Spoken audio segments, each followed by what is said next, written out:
Sherifla Jabara Flavor ni wati jamana kono ani jamana koka anga fulini wala nyman be aw bela jene ko aw bismillah Sherifla Jabara soka jamukan kelemi ni obesigi dokun wala saka kuma ni aw ye jamana forbacha uka baraka sariya ta chogo ka jamana kono sariya boli chogo gelemu numba kono amseka adon chogo muna wala saka sariya bato jamana kono inafo jamana yere sigimba ka chogo no ko faso ye jamana Saria Jamanai, le Mali a tempé de droit, bebena aucun. Ola, a kain, anga seka anga saria don, anganka munke, anamanga munke, uribnane jamana deyan sabatiri e jamana kono. Ola bi, kakaini anga haklina uye haklina mununtemana korole, anya don, John ye procureur de la République ne ale nomene kebaga anyo don kateme, foka na se juge sekaskele kelama, ni oye juge d'instruction anyo ka baro do bi, anarane haklina mi ode ka to dafa ka don, John ye juge siège correct du mai juge me critique et jowala et jotala ale ka bara e jumai faka jumo me abulu o bara konana ni ala sona bi amba feka o de nyeni ko don anye tibla mami nye on de me kabini jamukan damena na anga radio sola no ye lavage citoyen faka se e bima no ye monsieur Koke Koulibaly président du tribunal de grande instance de Kouloukoro ana lebe ñokon fe bi wala saka sega on blasara mbara konana min ye juge saisi aka baray nala sona ni ame wuli ka bon plateau ka bi o ya so ni aw anya don John ye juge saisi fanga dum me abolo gela dum rebe juge kan watu na critique konana ni critiquera sebeni mum kala gela dum mo bolo o barakono ni ala sona soni anga ma wolele ana o wala sa au ka sega famla sorola amifo monsieur le président amifo ka ba kulugoro ka fe no foga na ya kana on jabi anga ni kerenga wala sa ka don bi juju saisi aka bara emi isona kana woleli mina ka bi anga radio la foga se ya no bi amifo ki wala mando okay en chen brade merci bien merci e Koulibaly ba kiri rebe to ko jumena anga tribunal grande instance kono ka se tribunal d'instance ma fo ka ta se justice de paix a compétence étenduma bisigi aben neka soni wala li ona don kono ananga ma wolele cha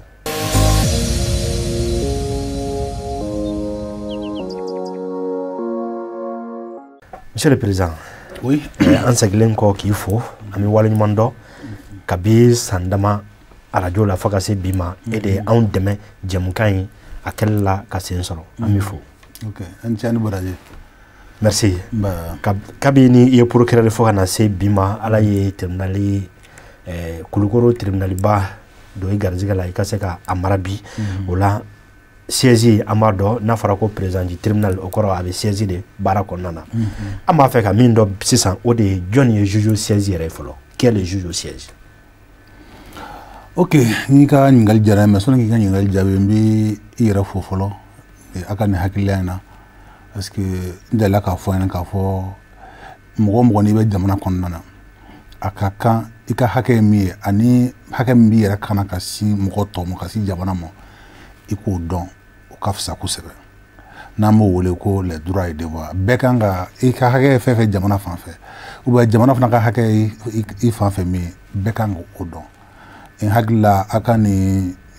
mbabu akani émission quoi que abu o straka abi moko kuna fonia maintenant mi ikanyi ngali nangamba jabi tukwa dola moko tena fen famala afora mena ndaro daba fen dola pour ka seka moko ka seka fam ala ye moko da ini hake do kaka ni tanke ni kono be jamana kono ini hake do kaka mugena hake nu absaka ke do be saka ke sababu ye ka dankarula bon ne dankar la hake nu na bon aya abi fo to kana ala fo banana ko mogoti ika critique yere maintenant ibi wuli ibi se kirisodla na wolo ko tribunal ni tra tribunal la maintenant ko bi tasra mi fait min kerila donc ni solution mi se ka jabi mi se ka sobla ka dimo sara do be ibi temo fe pour que o se ka ke na fora sisan ko mo kana suene ke sera ba hoki kana suene ke ni suene ke ni nyangane mi deka mais ne e yake sera bɛna boli ka cogoya jumɛn na taasira dɔ de b'a la o taasira kɔfɛ mɔgɔ dɔ fana de bɛ yen minnu fana bilalen bɛ minnu bɛ se k'o sariya bolo ninnu o taasira ninnu fana boli kan donc a bɛɛ lajɛlen ye kiiri kɔnɔna de ye kiiri a bɛ labɛn kiiri bɛ kɛ fo ka taa se a ban yɔrɔ ma maintenant kiiri kɔnɔna na sisan a mɔgɔ minnu bɛ don a kɔnɔna na a mɔgɔ ka ca i yɛrɛ ka kuma kɔnɔna na i da s'a ma dɔw bɛ yen olu bɛ nɔminɛni kɛ an b'olu wele ko procureur dɔw bɛ yen nɔ mais olu tɛ kiiri tigɛ dɔw fana bɛ yen nɔ olu bɛ sɛgɛsɛgɛli kɛ misaliyala fɛn dɔw bɛ yen nɔ ko dɔ bɛ na a ko tɛ se ka ɲini yɔrɔ kelen ka a si dɔn donc sariya ye mɔgɔ dɔ de bila olu ka baara ye olu bɛ sɛgɛsɛgɛli kɛ ka a dɔn aya nin ko kɛra nin ko ma kɛ donc olu bɛ kiiri labɛnw kɛ sɛgɛsɛgɛli bɛɛ kɛ k'a dɔn aya karisa a ko a nɔ minɛnen don mais sɔnni a ka kiiri cɛ an ka sɛgɛsɛgɛ k'a dɔn min bɛ yen maintenant n'olu ka sɛgɛsɛgɛli y'a yira sisan k'a fɔ ko kiiri i nɔ minɛ bɛ min na olu ka faamuyali la i nɔ bɛ se ka yala i nɔ b'a la u t'a fɔ k'a fɔ i bɛ ɲangi dɛ mais olu kɔni b'a jateminɛ k'a fɔ k'i nɔ b'a la aya olu bɛ dossier bila a bɛ taa kiiri la olu wele ko juge d'instruction n'i nɔ ma yala yɛrɛ aya u b'a fɔ ko i nɔ t'a la o fana u bɛ wele ko ordonnance de non-lieu donc o ye e senbɔli a la ko a kuma bɛ jɔ ye maintenant nin bɛɛ kɔni na procureur ye o bɛ nɔminɛni kɛ juge d'instruction o bɛ sɛgɛsɛgɛli kɛ maintenant mɔgɔ min bɛ yen sisan n'o yɛrɛ bɛna kiiri di tigɛ sisan k'a fɔ karisa aya i nɔminɛna min na i y'a kɛ bon sariya ko bere min kan ka da i kun ko o da i kun bere hakɛ min kan ka da i kun ko o da i kun min tɔɲɔna min kan ka sara o ye ko o fana fɔ o de ye kiiritigɛla yɛrɛ yɛrɛ de ye o de ye an ka bi hakilina ye juge siège ye o de ye juge siège ye yarɔ a bɛ fɔ ko magistrat comme juge bɛɛ ye magistrat ye mais magistrat bɛɛ tɛ juge ye misali a bɛ fɔ mɔgɔw ye mais n bɛna f'i ye k'a faamu ko juge bɛɛ ye magistrat ye mais magistrat bɛɛ tɛ juge ye parce que juge la magistrat la dɔw bɛ yen nɔ olu ka baara tɛ dɔwɛrɛ ye nɔminɛli kɔ u tɛ kiiri tigɛ minnu tɛ kiiri tigɛ o ye procureur n'a ka mɔgɔ de ye olu bɛ faso tɔgɔ la olu bɛ nɔminɛli kɛ kɔni tɛ kiiri tigɛ olu ka baara b'u ni polisi ni gendarmerie cɛ voilà ani mɔgɔ fana cɛ parce que u fana parce que pour que sisan ni e ye kojugu kɛ sisan n'a fɔra ko mɔgɔ kana sonyɛni kɛ ou bien e kana dankari i mɔgɔ ɲɔgɔn na n'i ye dankari i mɔgɔ ɲɔgɔn na sariya b'a fɔ ko n'a kɛra aya n bɛ ɲangi ni ka taa nin kalo hakɛ na ou bien ni san hakɛ na ka taa bila nin kalo hakɛ la ou bien amani kan ka da i kun mais a bɛ da i kun cogoya jumɛn na fo mɔgɔ dɔw de bɛ yen nɔ olu ka wuli k'a ɲɛɲini minnu bɛ wuli k'a ɲɛɲini o ye polisiw de ye olu bɛ taa sɛgɛsɛgɛli kɛ se kɛra min ma min tɔɲɔna u b'o wele u b'o ɲininka aya min fana ko min ye kojugu kɛ o fana bɛ ɲini o bɛ minɛ ni min kɛra mɔgɔ min kɛra seere ye k'a fɔ e ye ko dɔ dɔn a ko la i fana b'i wele i bɛ ɲininka donc o papier bɛ de kɛ o bɛna di procureur ma ni procureur y'a ye k'a fɔ sisan k'a fɔ o kuma o ko minnu fɔlen kɛ o ko minnu fɔra k'a fɔ k'a kɛra k'ale dara la k'a fɔ k'a kɛra aya o fana ale b'i nɔ minɛ mais n'ale y'i nɔ minɛ ale yɛrɛ se ka bere in da i kun fiyewu se ka bere in da i kun parce que ale fana ye parti dɔ de ye ale fana ye mɔgɔ dɔ de ye kiiri kɔnɔna na i n'a fɔ min tɔɲɔna o ye fan dɔ ye cogoya min na min fana ye tɔɲɔni kɛ o ye fan dɔ ye procureur min fana bɛ nɔminɛli kɛ ale fana ye fan dɔ de ye o bɛɛ ye parti de ye donc n'i y'a jateminɛ kiiri minnu bɛ yen n'olu bɛ n'a fɔ n'an b'olu ye ko procès pénal o la parti belebeleba saba de b'a la parti fɔlɔ min tɔɲɔna filanan min ye tɔɲɔni kɛ sabanan o n'o ye procureur o de bɛ nɔminɛli kɛ faso tɔgɔ la parce que i ye faso ka sariya de sɔsɔ donc olu parti de bɛ yen maintenant parti tɛ mɔgɔ min na la ko o sigilen bɛ o de kan ka tiɲɛ fɔ o de kan ka fɔ hali ni procureur ye nɔminɛli kɛ k'a fɔ o de bɛ faso tɔgɔ la n'a a bɛ se k'a fɔ procureur i ye nɔminɛli kɛ mais i ye nɔminɛli min kɛ a nɔminɛli man ɲi o de ye juge ye ou bien mɔgɔ min bɛ yen n'i nɔminɛlen don aya u y'i nɔminɛ mais n'i y'a kɛ o tɛ kelen ye procureur bɛ se k'i nɔminɛ mais n'i y'a kɛ o tɛ kelen ye ni kiiri kɛra ni procureur lamɛnna i ni min bɛ ɲɔgɔn na o lamɛnna i yɛrɛ fana lamɛnna seerew lamɛnna o bɛɛ kɔfɛ mɔgɔ min bɛ yen min na fɔ aya i y'a kɛ ou bien i m'a kɛ jo b'i bolo jo t'i bolo nin kan ka d'i ma nin man ka d'i ma o de ye juge ye hali o de bɛ wele ko kiiritigɛla mais a ka kiiritigɛ in dɔrɔn tɛ o ye k'a fɔ i n'a fɔ faso bɛ jamana sariya minnu ta k'a fɔ fasodenw ye a kana nin kɛ n'a y'a kɛ n b'a ɲangi nin na olu bɛ wele ko infraction o kiiriw bɛ yen mais kiiri wɛrɛw fana bɛ yen nɔ procureur da tɛ don la kosɛbɛ a bɛ i n'a fɔ furusa bɛ yen nɔ a bɛ i n'a fɔ dugukoloko kiiri bɛ yen e ni dɔ bɛ Kulubali ni Keyita bɛ ɲɔgɔn na dugukolo nɔfɛ jɛn ta don ou bien comment dirais-je Sangare ni Sise bɛ ɲɔgɔn na furusako la jɛn nin jo don ou bien dɔ bɛ ɲɔgɔn na wariko la n ka juru b'i la n ka juru t'i la donc olu baaraw o fana baara fana b'a dama ma min ni ye fɔlɔ min f'i ɲɛna i n'a fɔ faso ka jamana sɔsɔli n'an b'o wele ko infraction olu fana kiiriw tɛ kelen ye mais nin bɛɛ a kɛra jamana ka sariya sɔsɔli o a kɛra i ye tɔɲɔ se mɔgɔ ma a kɛra furusa ye o a kɛra dugukolo kiiri ye o a kɛra tiɲɛko kiiri ye o a kɛra fɛn o fɛn ye c'est à dire ka kiiri kɔni n'a kɔni fɔra tribunal kɔnɔ sariya bulon kɔni kɔnɔna na juge de b'a kɛ wa n'a y'a kɛ a t'a fɔ da la papier bɛ k'a la de ka sɛbɛn ka d'i ma wa kiiri in fana a bɛ tigɛ jamana tɔgɔ de la. donc ni de juge siège ka baara ye o de ye juge siège ka baara ye. d'accord a ka baaraw bɛnnen don ni ne ma kɛrɛnkɛrɛnnenya la parti t'ale la ale b'i tilen de sariya la ani a yɛrɛ hakilina na. ni kiiritigɛla kɔni ni parti kɛra n'a kɔni kɛra k'a bɛ dɔ fan fɛ o kɔni tɛ kiiri ye tugun dɛ o de y'a sɔrɔ sariya yɛrɛ bɛ fɛn caman fɔ k'a fɔ ko kiiritigɛla kan ka kiiritigɛla kan k'i majanya o la n'a yɛrɛ k'a fɔ ko balimaya b'i ni mɔgɔ cɛ a man kan i kan ka kiiri tigɛ n'a yɛrɛ k'a fɔ ko e yɛrɛ min bɛ kiiri tigɛ k'a fɔ ko e yɛrɛ ka nata dɔn e yɛrɛ ka sɔrɔ dɔ b'a ko la i man k'o kiiri tigɛ kiiritigɛla kan ka tilen a man ka ye mɔgɔ si fan fɛ a bɛ ale bɛ fan min fɛ dɔrɔn o ye sariya ka fan de ye i y'a faamu mais a ka baara kiiritigɛ in kɔnɔna na parce que n'i y'a fɔra ko ka kiiri tigɛ o kɔrɔ ye ko mɔgɔ dɔ de bɛ ɲɔgɔn na i b'u bɔ ɲɔgɔn na i b'a fɔ karisa aya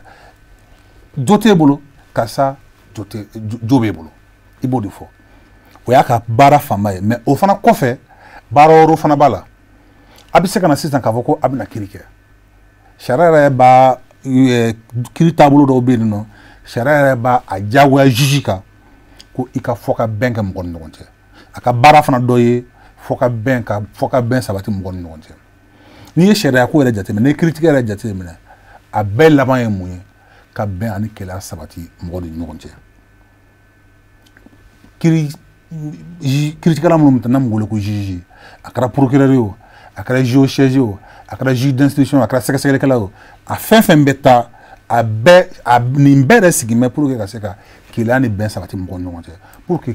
tɔɲɔ bɛ se mɔgɔ minnu ma aya k'olu ka tɔɲɔ wuli ka bɔ i kan tɔɲɔnikɛlaw ka bere da u kun pour que mɔgɔ wɛrɛ kan'u ye ka ɲɛ b'u fɛ donc juge ka baara la kiiritigɛ yɛrɛ kɔfɛ k'a fɔ e jo b'a la e jo t'a la a fana bɛ se ka bɛn fana sabati adamadenw ni ɲɔgɔn cɛ par exemple n'a nana ni kiiri ye sisan n'a a y'a ye a yɛrɛ bɛ se ka fɔ aya karisa ne b'a ɲini ka bɛn ɲini an ni ɲɔgɔn cɛ n'a ye sera ka fɔ ka bɛn sɔrɔ an ni ɲɔgɔn cɛ o kiiri bannen ye a fana bɛ se ka mɔgɔ wɛrɛ fana bila o bɛ wele ko conciliateur a fana bɛ se ka mɔgɔ wɛrɛ fana bila k'a fɔ o ka bɛn ɲini an ni ɲɔgɔn cɛ ni o ye bɛn sɔrɔ an ni ɲɔgɔn cɛ papier fana bɛ k'o la o papier aya a fana bɛ o ta kiiri la cogoya dɔ la ka ni don papier la o fana bɛ na fɔ o bɛ na kɛ i n'a fɔ jugement fana papier i fana bolo bon kiiri dɔw fana bɛ yen nɔ i bɛ t'a sɔrɔ mɔgɔ fila tɛ ɲɔgɔn na ou bien mɔgɔ saba tɛ ɲɔgɔn na par exemple n'i bɛ t'i ka tiɲɛ ta i b'a ye sisan tribunal la mɔgɔ bɛ taa k'u bɛ t'u ka tiɲɛ ta papier ɲini bon sariya de ye ko n'i b'a o papier ɲini i ka taa tribunal la i bɛ t'a sɔrɔ mɔgɔ ni mɔgɔ tɛ ɲɔgɔn na i bɛ taa papier dɔ ɲini donc n'i y'a jateminɛ juge ka baara ye belebeleba saba ɲɔgɔnna ye fɔlɔ o ye kiiri yɛrɛ a b'a fɔ karisa e jo b'a la karisa e jo t'a la filanan sɔni kiiri ka kɛ a bɛ se ka bɛn sabati mɔgɔ ni ɲɔgɔn cɛ donc n'an b'o wele ko conciliation sabanan papier dɔw bɛ yen mɔgɔ bɛ se ka bɛn u ni ɲɔgɔn cɛ gɛlɛya bɛ se ka don u ni ɲɔgɔn cɛ u bɛ bɛn u ni ɲɔgɔn cɛ n'u bɛnn'u ni ɲɔgɔn cɛ u bɛ papier kala o papier o bɛnkan u b'o ta u bɛ na n'o ye juge fɛ yen juge b'a lajɛ est ce que a ye bɛnkan min k'an ni ɲɔgɔn cɛ est ce que a bɛnnen bɛ sariya la est ce que a tɛ sariya sɔsɔ n'a a y'o jateminɛ o fana a b'a fɔ o bɛnkan in a bɛ ni di bɛnkan in ma u wele ko homologation donc juge ka baara ye dakuruma damadɔ la baara wɛrɛw b'a la dɛ mais a belebeleba saba o kɔni ye nin ye ka kiiri tigɛ ka bɛn kɛ mɔgɔw ni ɲɔgɔn cɛ ou bien papier dɔ bɛ yen ka ni don o la a ni ɲɔgɔn cɛ. A diyara n ye kosɛbɛ monsieur le président nin walawalali ninnu an ye faamuya sɔrɔ a la ka juge siège k'a dɔn ka bɔ magistrat tɔw cɛma mais an bɛ to ka kuma dɔ mɛn aw la kiiritigɛsow kɔnɔ ka caya walima a baarakɛbagaw hali lafasalikɛlaw n'o ye avocat ye ko juge correctionnel ani juge civil an b'a fɛ ni a bɛɛ ye juge siège bɛ se ka kɛ a bɛɛ ye i k'u danfara ɲɛfɔ an ɲɛna les juges au siège autant pour moi les juges civils et les juges correctionnels juge civil juge correctionnel o yɛrɛ kɔrɔ ye jumɛn ye maa kelen bɛ se k'o fila bɛɛ kɛ walima u juge b'u dama maa kelen bɛ se ka a fila bɛɛ kɛ n y'a f'i ye n ka kuma daminɛ na a bɛ a ko bɛ taa kiiri bɛ daminɛ bolo min kan ko minnu bɛ yen nɔ ni faso ko ale tɛ a tɛ adamadenw yamaruya ka kɛ n'i y'a kɛ n bɛ ɲangi a bɛ komi sonyɛni sariya ko ale ti faso ko ale tɛ mɔgɔ si yamaruya sariya la i ka fɛn ta min t'i ta ye bon n'i y'a ta o fana ale b'i bere dɔ de da i kun donc min fɔ ni fɛn na o de bɛ wele ko infraction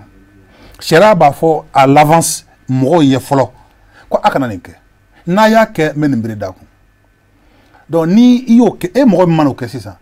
o fana procureur de bɛ wuli procureur n'a ka mɔgɔ policiers gendarmes olu de bɛ wuli k'i ɲini k'i minɛ ka di procureur ma procureur fana ale komi ale tɛ se ka kiiri kɛ ale b'i nɔ minɛ k'i bila ka taa kiiri bolo kan ka nin kiiri don a fana a b'a yira tribunal la juge la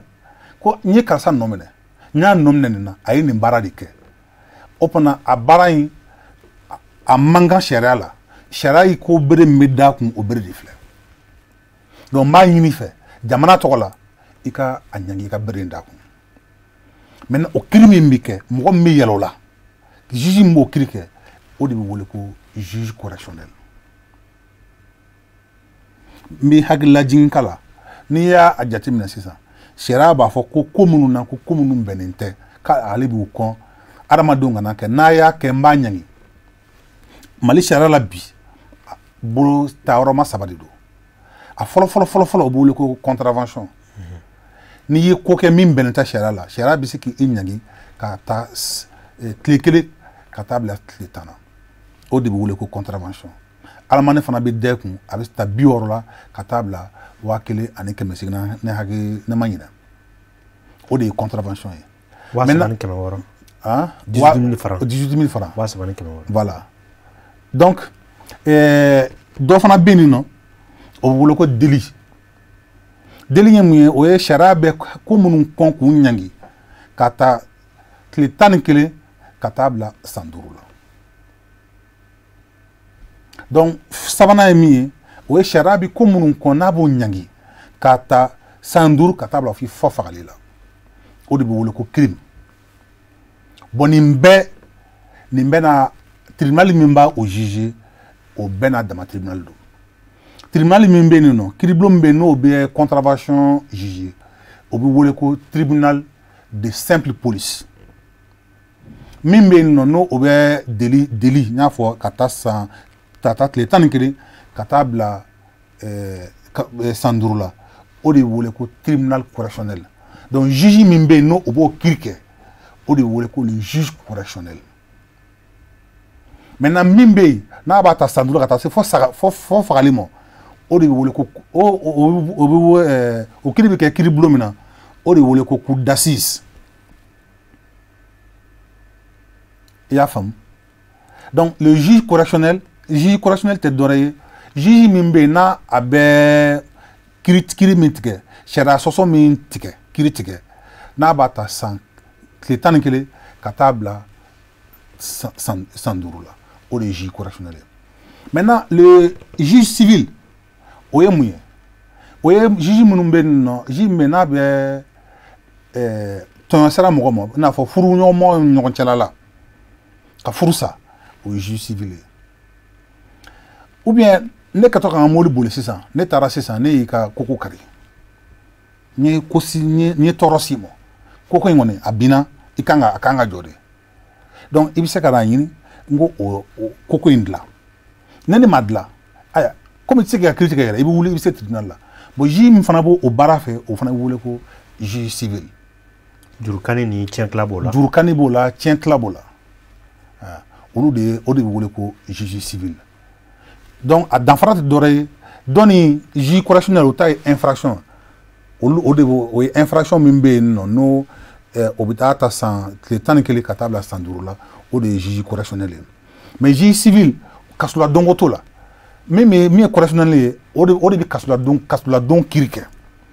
dɔ ni o tɛ kasola don kiiri kɛ o ye hakɛ min tɔnɔ min sera min ma hakɛ min kan ka di min ma o b'o lase ma. Monsieur le Président nin diyara n ye kosɛbɛ mais nin kɔnɔna na nafa min bɛ nin na anw yɛrɛ kan o de ye k'a dɔn est-ce que juge kelen bɛ se ka kɛ nin fila bɛɛ ye ni a yɛlɛla suɲɛniko la misali la a bɛ se k'o kiiri tigɛ n'a fana bɛna tiɲɛtila kɛ walima furusa k'a da don kuma na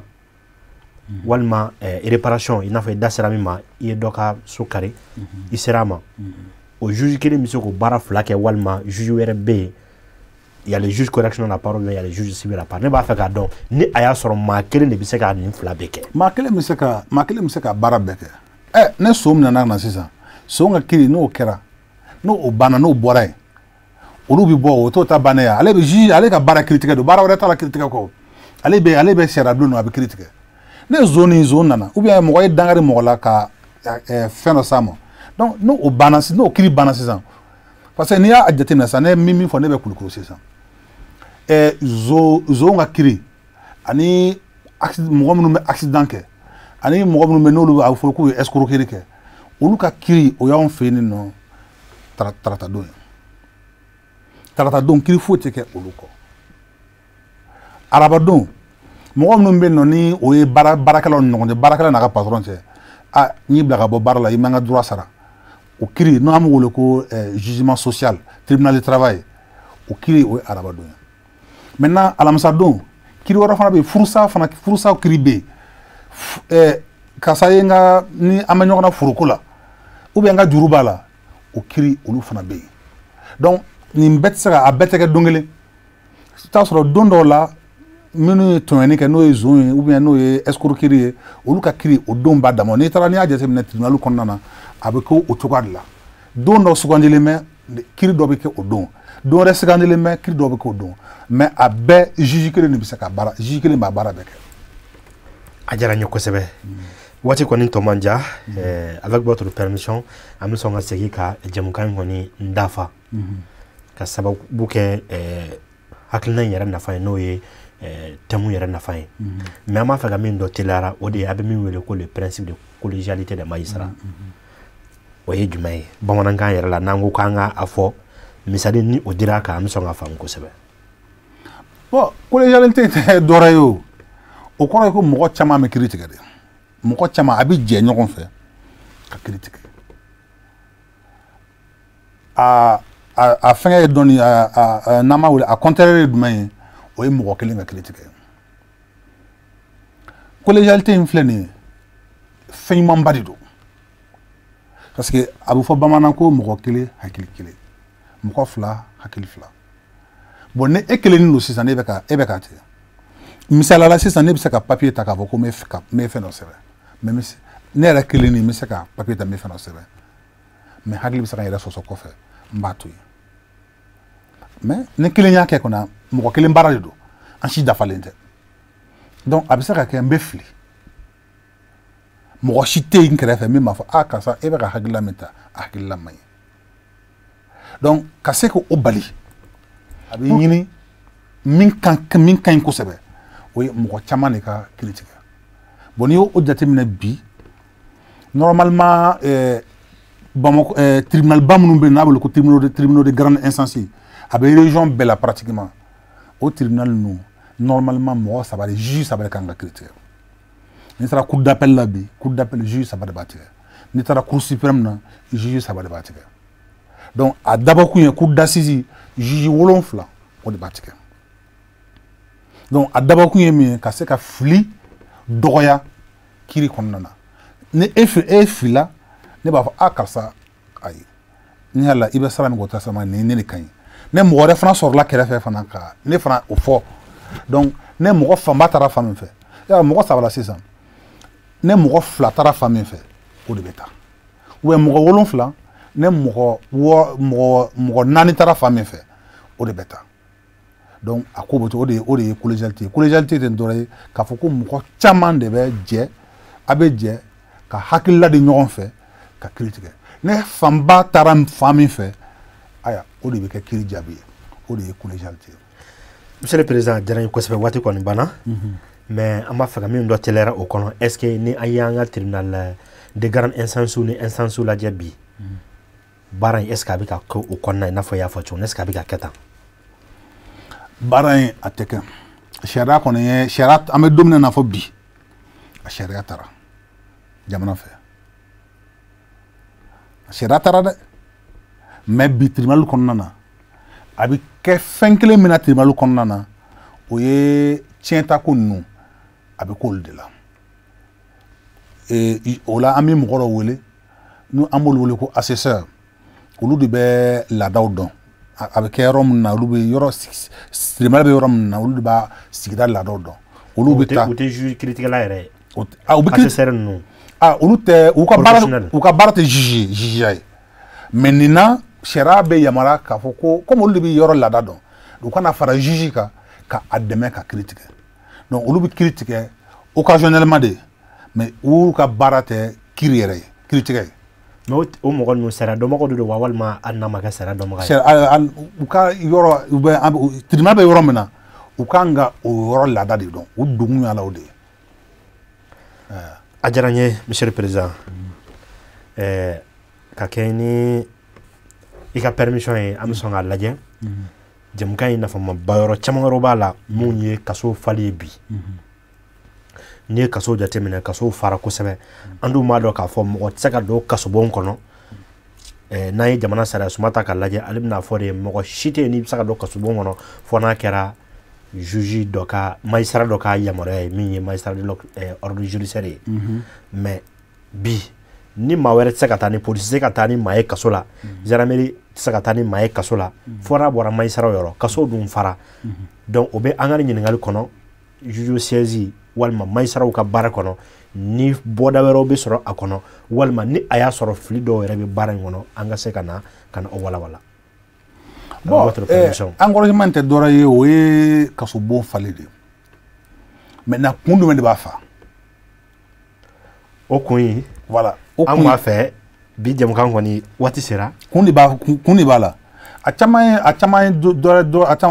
kunbaju yɛrɛ ye min ye mɔgɔw bɛ mɛn ka sɔrɔ u ka kiiri ma tigɛ bon kiiri in tigɛbaliya tɛ dɔwɛrɛ ye parce que sɛgɛsɛgɛli minnu bɛ yen n'olu bɛ kɛ parce que t'a sɔrɔ procureur bɛ dɔw bila ka taa n'a i bilala ka taa sa kaso la aya baara dɔ de kan ka kɛ pour que i ka kiiri ka kɛ n'o baara ma kɛ ka ban i ka kiiri tɛ kɛ ou bien juge d'instruction fana o bɛ olu fana mɔgɔ bila ka taa n'o fana ma tila ka sɛgɛsɛgɛli la kiiri tɛ se ka kɛ donc o gɛlɛya minnu bɛ yen nɔ o de bɛna a kɛ ni kiiri n'u bɛ yen nɔ u ka kiiri ma kɛ o de bɛna ne gɛlɛya ye ka se ka kasobon fa sinon a ka ca ala fɛ a caman bɛ yen nɔ ni olu ka papiyew bɛɛ dafara k'a fɔ ko kiiri labɛn bɛɛ farala ɲɔgɔn kan a kiiri bɛ kɛ donc a caman bɛ yen a da tɛ anw kiiritigɛlaw yɛrɛ la mais minnu ka baara ye ka kiiri labɛn n'o ye procureur ye ani juge d'instruction n'i y'a jateminɛ a fanba b'olu la mais fan dɔɔni fana bɛ yen o bɛ se ka ye kiiritigɛlaw la dɔw bɛ yen sisan a ka kiiri bɛ tigɛ duguma tribunaliw fɛ n'a ka kiiri tigɛra a b'a fɔ ko ne ma jɛn n'a ye donc o kɔrɔ kiiri ma ban donc dossier kan ka taa cour d'appel la bon pour que dossier ka taa cour d'appel la fo e min ye kiiri tigɛ fo e ka jugement papier de dilan n'i ɲangi kun jumɛn na i b'o de fɔ sariya b'o kɛ juge wajibi bɛ juge de kan ko i ye mɔgɔ ɲangi kun min na i ye kiiri tigɛ kan min kan i k'o de fɔ i k'o kɛ papier donc n'o papier mo fana ma labɛn juge fɛ joona donc dossier tɛna taa cour d'appel la donc a bɛ kɛ sababu ye donc ale bi to a be mɛ ka sɔrɔ dossier ma taa mais a jubajuba yɛrɛ ye min ye mɔgɔ minnu bɛ yen nɔ juge minnu bɛ yen n'olu ka baara ye ka kiiri labɛn n'o ye procureur ye n'o ye ani juge d'instruction olu ka baara kɛbaliya de temps kɔnɔna na. misala juge bɛ se ka segin a ka décision annulée kan. a ka gɛlɛn juge il faut que mɔgɔ k'o faamu ni e ye kiiri tigɛ ka ban ni juge kɔni e ye kiiri tigɛ ka ban siga foyi t'o la ni i ye kiiri kɔni tigɛ ka ban kiiri dɔw bɛ yen nɔ dɔw bɛ yen sɛgɛn bɛ se ka k'olu kan o an b'o an ka fɛn na o b'olu ko référé sɛgɛn bɛ se ka k'olu kan mais kiiri min bɛ yen n'o kɔni b'a yira k'a fɔ mɔgɔ la k'a fɔ ko i jo t'a la kiiri fan caman kɔni n'o kɔni kɛra o y'a bannen de ye fɔ n'i taara kiiri bulon wɛrɛ la parce que sariya b'a o yamaruya de minɛ ka taa kiiri bulon wɛrɛ la n'o kɔni kɛra n'o kɔni tɛ i tɛ se ka segin a kan. hali ni juge yɛrɛ b'a dɔn k'a filila. hali ni juge yɛrɛ b'a dɔn k'a filila i tɛ se ka segin a kan maintenant o yɔrɔnin dɔ de bɛ yen bon waati dɔ la a kumaw cayara ko la n'u b'o wele ko erreur matérielle o kɔni juge i bɛ se k'o corriger i bɛ se ka segin o kan par exemple ne jamu ye Kulibali n'u ye Sise k'a la ou bien Keta k'a la donc bɛɛ b'a dɔn ka fɔ ne ye kɔkɛ n tɔgɔ ye kɔkɛ mais u bɛ se ka yɛlɛma mais fɛn caman bɛ yen nɔ fɛn fɛn bɛ yen nɔ n'o bɛ na segin n'o bɛ se ka kɛ segin ye kiiri min jaabi dira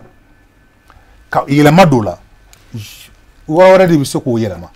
mais e min juge min kɔni ye o kiiri kɛ e tɛ se k'o yɛlɛma. monsieur le président waati kɔni sera gɛlɛya belebele jumɛn bɛ yen nɔ bi i bɛ se k'i da don o la walasa ka se ka jamukan kuncɛ. bon gɛlɛya bɛ justice kan parce que justice baara ma nɔgɔn a baara ma nɔgɔn parce que mɔgɔ fila de bɛ taa kiiri la n'i y'a jateminɛ a bɛɛ bɛ fɛ ka se sɔrɔ bɛɛ b'i ka fɛɛrɛ tigɛ pour que ka se ka juge bila erreur la mais an delilen b'o la an fɛ o tɛ gɛlɛya parce que ni i yɛrɛ y'i ka jugeya baara n'i b'i ka baara ɲɛdɔn o caman bɛ yen i b'olu gɛlɛyaw i bɛ se ka tɛmɛ olu la mais gɛlɛyaba dɔw fana bɛ yen bi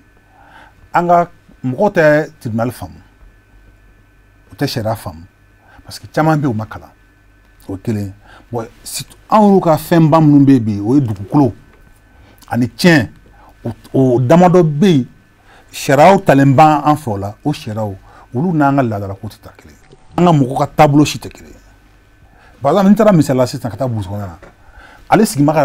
ka fadi i t'a dɔ sɔrɔ sisan depuis a bɛɛ ma ko a sigima yɔrɔ la u bɛ sigima yɔrɔ la a bɛ san 300 bɔ u ka fɛn bɛɛ bɛ yen u bɛ sɛnɛ k'a kan u bɛ fɛn bɛɛ k'a kan olu fɛ tigi wɛrɛ tɛ o dugu la n'olu tɛ bon dɔ bɛ se ka na sisan u ɲinɛ mɔ an b'a ye caman ye ne yɛrɛ bɛ Kulukoro n b'a caman ye dɔ bɛ se ka n'u ɲinɛ mɔ ka titre foncier bɔ a kan bon ni titre foncier bɔra a kan juge y'a mɛn juge sariya de b'i k'a ye o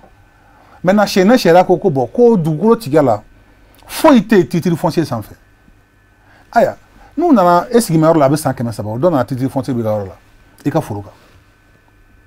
a bɛna tribunal n'a nana tribunal la u bɛ mun fɔ e juge ye mun fɔ ɔ titre foncier tigi ta de ye tiɲɛ ye mais i yɛrɛ b'a dɔn i yɛrɛ diinɛ i yɛrɛ min juge ye min b'a kiiri tigɛ e ye diinɛ nin ŋaniya kɛ i b'a dɔn k'a fɔ titre foncier in a kɔni nana nin sɔrɔ a fa dugukolo kan donc mais a b'i minɛ a la donc o gɛlɛyaw bɛ yen donc mɔgɔ caman fɛn caman bɛ yen sariya caman bɛ an ka dugukolo ko la ani an ka furu ko la ani an ka tiɲɛta ko la t'a sɔrɔ a sariya caman ni anw ka adamadenw taabolo tɛ kelen ye o ye kelen a filanan min u t'a dɔn bon an bɛ mɔgɔ minnu juge an bɛ kiiri tigɛ mɔgɔ minnu ni ɲɔgɔn cɛ o y'olu de ye donc i yɛrɛ bɛ fɛn dɔ ye tuma dɔ la a b'i degun mais comme u b'a fɔ cogo min na sariya kɔni ka gɛlɛn mais sariya de don i b'a k'o de ye donc o gɛlɛyaw fana o gɛlɛyaw bɛ yen. monsieur le président an bɛ fɔ k'i waleɲuman dɔn i sɔnna ka na bi ka na anw kunnafoni bɛɛ la ka sariya taabolo ɲuman yira an na gɛlɛya minnu bɛ baara nin kɔnɔ ka se ka caman yira an na monsieur Kɔkɛ Kulibali président du tribunal de grande instance de Kulukoro an n'ale tun bɛ ɲɔgɔn fɛ bi walasa ka se ka babu kɛ mun ka bi sigi o hakilina o de tun ye juge kiiritigɛla ka baara les missions du juge au siège an n'ale an tun bɛ ɲɔgɔn fɛ o la walasa ka aw kunnafoni o kɔnɔna na o la an bɛ aw fo aw ka yɔrɔ la jamana kɔnɔ ani jamana kɔ kan an ka foli bɛ aw bɛɛ lajɛlen ye jamukan in kanu na sariya bulon kɔnɔ Chérifula Jabarasoka n'Ala sɔnna waati wɛrɛ ne ni aw an na ɲɔgɔn sɔrɔ a k'an mɛn waati wɛrɛ.